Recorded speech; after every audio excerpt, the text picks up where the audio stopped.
Hello there, my sleepy bears. My name is Chronically Blue, and welcome back to the final episode of Spyro the Dragon. I'm being held against my will. I don't want to do this, but I have to do it anyway.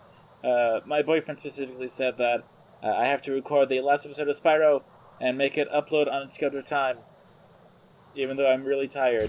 Anyway, so we're going back to the new place that we found, the haunted towers or the double towers, secret towers, anything like that. And we have another thing where we have do the supercharge thing. So I'm trying to pet a cat and watch a video at the same time. It's a lot harder than it looks, especially while I'm talking. Alright, so we messed up here, and I'm going to show you what you're actually supposed to do for the supercharge thing. Because why wouldn't it be complicated? It has to be complicated. That's just how Spyro do. So you're going to supercharge down here, take immediate... Whack your face in the door. You're gonna take a supercharge down here, take an immediate left. Come on, Spyro, there you go. Take immediate left. Go around there, take a left, take a far right, go around here, and jump. Then you're gonna go around here, go up here, then jump, and fly, and there we go. That is the hardest part. It really is. And then we get to go up here, and then, whoa, we get another dragon. Copano. You've become a master of the supercharge. Great work. Why does he have hot chocolate? Did that hot chocolate expire? How long are the dragons frozen? That's what I really want to know. Alright, in this room we find this unique thing, where it's just kind of like a really big wall of like the gigantic specific the things that we have to use a super breath in order to destroy. So it's really hard to get there as well as up there. Anyway, we're going to go back over here to the Jacques boss level. And what we're supposed to do here, actually, is we're supposed to attack that specific jester. I'm going to wait for him to get a little closer. There you go. I'm going to attack that one, dual charge over here, attack that one. So that way it moves that top. I'm glad I specifically proof saw this before I decided to record the audio for it. We're going to jump up here on top of this pedestal, and that'll actually make this one, if you remember it being the gigantic purple one, that'll make it lower, so then it raises us up high enough so that we can go and obtain just about almost the final dragon. Thank you for releasing me, Spyro. Take care. That's not really that epic. Alright, so now we have 74 dragons. There's a total of 75 dragons in Spyro. However, there is a lot of treasure here. This is just like kind of like the big place where it's keeping most of the treasure here. From the Jacques boss fight, you just like fly over here, try to not die. There's just a bunch of treasure over here. Nothing that's really important. Because again, I do not care about the treasure. There's only 12,000 pieces of treasure. Let me tell you, 12,000 pieces of treasure is a little more annoying to obtain than 240 blue coins. Or 120 sunshines. We're back to the inability to make words. I'm glad that carried over from when I was working. Yes, so what happened was, once I got off work, I wanted to go to sleep, but I couldn't, and had food and watched some HGTV, because, you know, you gotta be ironic with HGTV.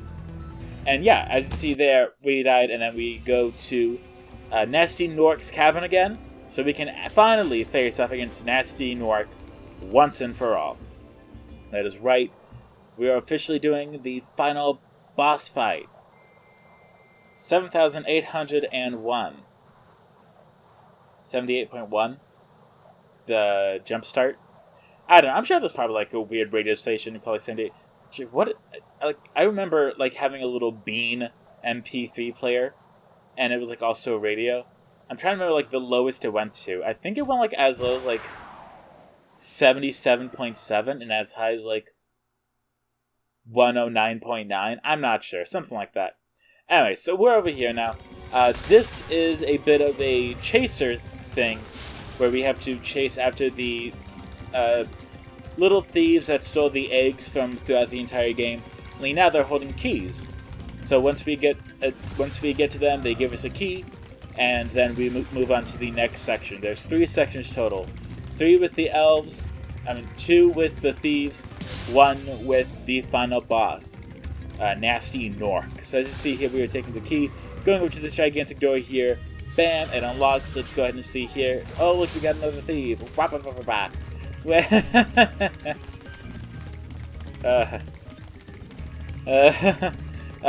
It's so funny to me because I was just like all day like, I just want to play Stardew Valley.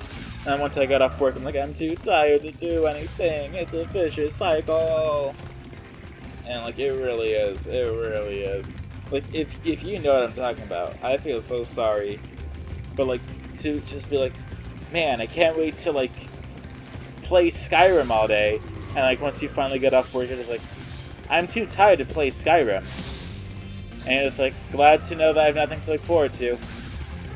That makes me feel good. Makes me feel real good. Alright, so here we have Nasty Nork. And I want to say it is impossible to beat him on the first lap. That's what I want to say, just because I'm doing this as best as I can, and I had difficulties beating him on the first lap. It's almost always like on the roundabout on the second lap, that's when you're able to beat him. So I'm not sure if that is accurate or not, but that's what I'm going to go with. Alright, so yes, as you see, there's lots of twists and turns. You gotta be really careful where you're going. And once he gets to the end, he just kind of stops a bit, and now we get really close. So now we just gotta catch up to him. We can defeat Nasty Nork. We got this. We got this. And my cat is back over here to suckling on the Sonic blanket, because of course she is. Why wouldn't she? Oh yeah, that happened a few nights ago. I left the window blinds I left them like open while I was going to bed. My cat decided to jump up on the window blinds, do something, and tumble down. I didn't even see it. It was just, I didn't even see it. I just heard it. It woke me up out of a sleep, and like there's no cries of pain, no blood, just my boyfriend going, that's it. It's getting closed. And so we went and closed the blinds. My cat's unique. She's a little dumb. As you see here, the platforms are receding, so you're going to want to get to them as fast as possible, but luckily they were very generous there.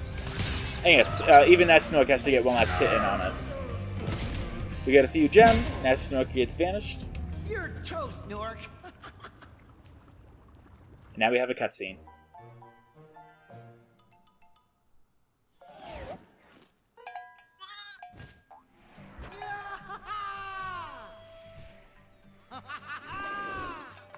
Sorry I took so long. Almost forgot about you guys. What about Ganasty Ganork? Nasty Nork is toast. So now there's order again in the Dragon Kingdom? Well, mostly. I've still got some treasure to find. What will you do next? I'd say the sky's the limit. Yes, and now we are back at the Nasty Nork Palace, and we have the final dragon in the game. Let's see what he has to say to us. Nasty's ancient history now. So, what's in there? I believe this is Nasty's treasure hoard, but the gate will only open if you have found everything in the Dragon Kingdom. Come back when you have reached 100%. Yeah, I'm not going to do that. So that was Spyro the Dragon. It was definitely a very fun game. I really enjoyed it. I think I wasn't really a fan of the hub world specifically. They just felt like their own levels, which is what they were like supposed to be, but I really wanted something to like break up the monotony of going through all the different levels and such. But, you know, you don't get everything that you asked for. And this was also the first game, and for a first game, it was pretty good. The only thing I would like is if the treasure wasn't mandatory to be collected. I understand why it is, just because it is treasure. It's not like, oh, rings, coins, whatever, or yarn balls. It's stuff that people care about. It's literally treasure. So I understand why it's meant to be, but I still don't like it. With this, I really enjoyed it. This was my first Spyro game, and it was also my first blind Spyro game. The only times it weren't blind was when I was having a lot of difficulty with it and I had to look up what to do specifically, and that was specifically on the supercharging parts, where it's just like, oh yeah, you're supposed to do this, go over here, do that thing, turn into a butterfly, turn into a moth, turn back into a cat, jump over 3 flaming hoops, and then sneeze. It's a lot.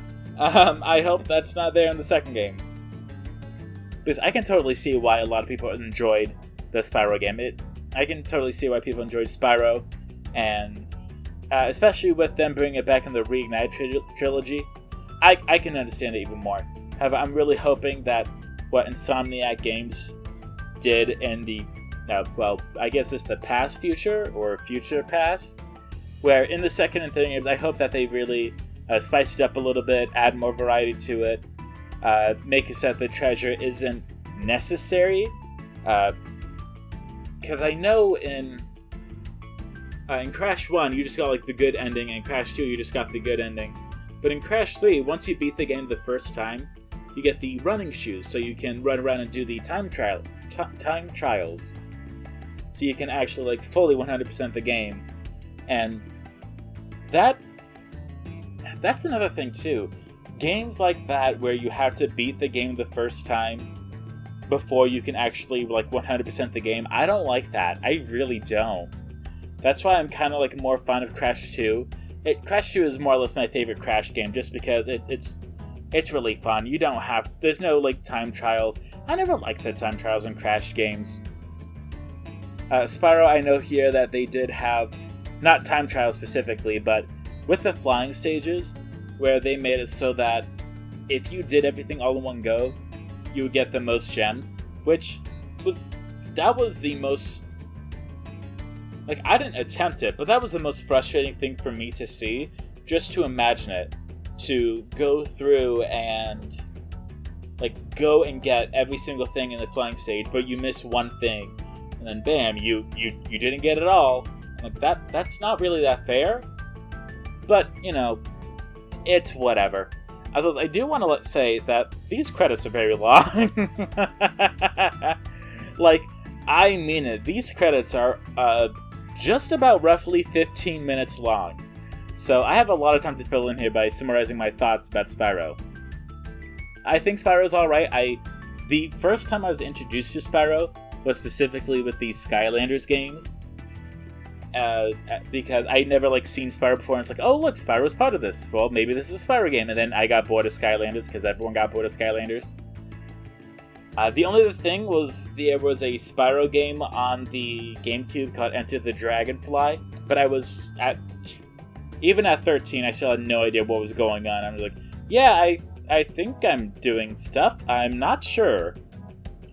The GameCube games are really unique, and I've been told that I tried to start with the worst Spyro game on the GameCube. It was that one, as well as there was a Spyro game on the DS where you got to switch between 2 different dragons and they had different powers. That was also just a little too complicated for my little like 10-year-old brain. But anyway. So yes, I do have some plans to return to Spyro in the future. I'm thinking like maybe roughly 4 to 6 months from now. Just enough time for me to like get the Spyro out of my system, so then I can try to like get back into it. That's what I'm really thinking. Just because I don't want to pull like a Sonic Origins thing where I just play through the entirety of Spyro 1, 2, and 3. Because then I'm just going to be like, huh, what do I do now? Because you saw how long it took for them to make Crash Bandicoot 4. And yes, I'm very well aware that there are many different Crash Bandicoot games, from 1, 2, 3, to The Wrath of Cortex, to Insanity. There's just so many Crash games. A lot of them are like hits and misses, and it was just a very unique amount of Crash to go around. So I completely understand that, as well as after the revival of the Crash Bandicoot trilogy, from the Insane trilogy I should say, that's when they brought back and made the 4th game, which has the most amount of collectibles in any Crash game. It is insane. If you have not seen Catikaris's video on that, it is literally an hour and a half long. Like, that's how long the summary of the game is. It is a movie. You could watch it in a theater. But then again, some people are way better at describing things than other people, so I think he just does it in such a way where it's very similar to Scott the Wild. Anyway, sorry, I'm talking about like a bunch of YouTubers here just because I'm trying to fill in the remaining 10 minutes here. Yes, there's a lot of games I'm looking to play. Spyro was fun. I would like to visit Spyro again in the future. I'm thinking about trying to make like seasonal or like yearly games a thing, where I guess like every summer I play a new Spyro game. I feel like that would be good, but at the same time, I don't have a lot of memories of Spyro specifically. I just remember Spyro Enter the Dragonfly on the GameCube and being completely confused as to what was happening. I was just a purple dragon blowing bubbles, and then there was aliens and cows, and I was just so confused. And I'm sure if you have never played Spyro Enter the Dragonfly, you would also be confused. But then again, you made it all the way through this Let's Play, so I don't know, maybe it makes sense to you. There's just a lot, and I'm excited for it. I'm excited for moving to a new place. I'm excited for how there's going to be some new stuff going on. I am looking forward to how I had Chick-fil-A. That's controversial, but it was still good. I like Chick-fil-A. It's just something about being told you can't have something makes you want it more. It's like how all the way through high school I was told, oh, don't listen to Marilyn Manson or Insane Clown Posse. So I listened to them, I'm like, they're not that bad. And I know that's like another thing, is that people have a really hard time separating the art from the artist. I do not have that difficulty. I am very easily able to separate the art from the artist. And like, Marilyn Manson, he's one of those people where, like, I care more about the songs than I do the artist specifically. And so if you have like a lot of good songs, then like, awesome. But like, you have to do something like really bad in order to make me like stop watching. Like there's been like accusations of just about like every single person ever. So, you know, I'm kind of one of those people who's like, I'll just wait till it's proven before I believe it. Specifically, that's just kind of like how I am. I'm like, you know, innocent until proven guilty. But now everyone is like, oh, guilty until proven innocent. Like that's not how that works. You can't just assume I ate the Starburst because there's no Starburst left. That's not how that works. I think that's also why I really like one of those like judge shows where it's like 30-minute cases and there's like, you put a toaster in a dog's mouth so it could deliver you toast while it was running through the house. There's some completely like off-the-wall stuff there where like it doesn't even make sense. And I don't know.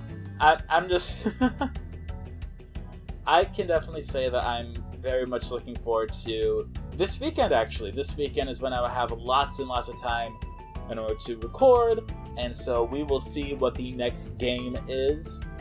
However, until then, we're just gonna keep on vibing, and these credits are so long.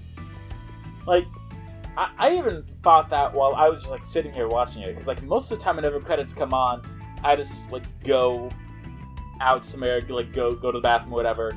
But like I was sitting here watching these credits, and they were taking forever. Like I don't want to dismiss the people that worked on this because they did a really good job. But these credits are so long. And they're really awesome because they incorporated the entire team from the original first game, which I think was really awesome. But there's so many people here. And I'm completely all for like giving credit to people, and I think in movies, I think they should show the credits first. So, because the credits are like the least favorite part of every movie. very few movies have like the credits first, and they have to be like pretty old for them to have the credits first. Specifically, like It's a Wonderful Life. That like It's a Wonderful Life or like the Tom and Jerry or Looney Tunes cartoons, where it's like, yep, here's all the people that worked on this. Here's the funny.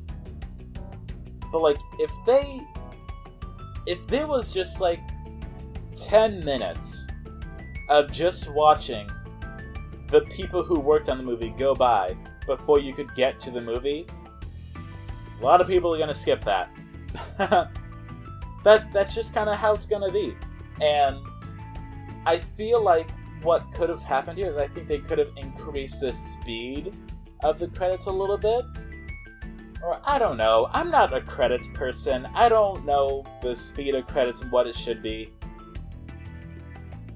I just think that it's a little much. That's what I think. I think that it's a little much, and that, you know, I feel like it could have been done a little bit better. And my throat hurts from talking so much, so that's fun. Oh yeah, I've only had one, was it one or two? I want to say one. I had maybe one or two energy drinks today. I'm not sure. I think it was one. Because I had one energy drink on my first break. And then on lunch, I had a piece of cake. And then I just had like a bunch of LaCroix.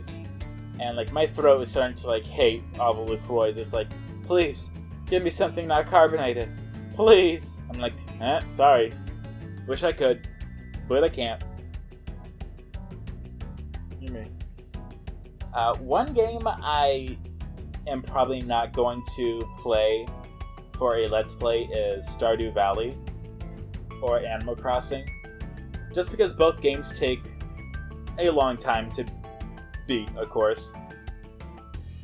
Same thing as like Skyrim and Fallout. Those games are like really big open world games. Takes a long time to beat. Breath of the Zelda, long time to beat as well. Big open world game. With Animal Crossing, it's really hard to quote unquote beat the game. You just collect everything and then you can just like keep going if you want. With Stardew Valley, I think it does end eventually after like 3 or 4 years. I'm not sure. Something like that. I haven't looked into it too much. I know that there's like a whole relationship side thing to Stardew Valley. I didn't even really care about. It's like, oh yeah, you could marry someone. And I'm just like, but fishing. Like, well, you could marry someone. I'm like, but mining. But you could marry someone. But more fishing. Yeah, spoiler alert, I really like the fishing in Stardew Valley. It's so much fun. It's like if you took the, I guess almost the like aesthetic of the fishing levels from Sonic Adventure DX from Big, combined it with the like abruptness of like Sonic the movie's Speed, and made it like super chill and easily available like Animal Crossing. It's just you can find a little pond the size of a monster can, throw a bobber in there, and catch like a beluga whale. There's just a lot you can do in there. And that's kind of why I really enjoy Stardew Valley. I just really enjoy the fishing, and it's a lot of fun. And I'm in dire need of a LaCroix now. However, we are going to have fun here soon. It may not be this month being September, but that's the goal. By the end of September, to be a completely new place, and it's going to be unique. I don't know what to expect specifically.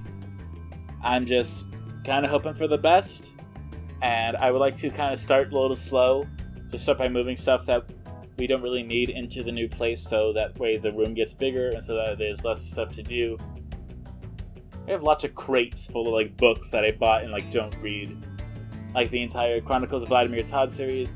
Lots of Ellen Hopkins. Love Ellen Hopkins. She's so good. Just quite a lot that I really don't think I'm going to use in like the next month or so. So if it was moved somewhere else, I would not be in tears. like my record collection, I have a lot of records, and when I say records, I don't mean like the ones from like the 40s, whatever. Like most of them are like the newer stuff. Some old stuff I have Elton John, Billy Joel, Gorillaz, Panic at the Disco, Fall Out Boy, My Chemical Romance, Paramore. Just a lot. Literally just a lot. I have 3 shelves full of records. Alphabetized with inner sleeves and outer sleeves. That's why I spent all the big money to get the records protected to keep the sound quality. I also have a record cleaner brush. If you do not have it and you do have a record player, I suggest getting it. It was $20 on Amazon, and it is fantastic. It restores the sound so beautifully. It wipes away the dust you couldn't even see. It is so good. But yes, I am just... It is Wednesday right now, and I'm just trying to like make it through this. I'm trying so hard to not fall asleep right now. It is 11:10 p.m. Eastern Standard Time.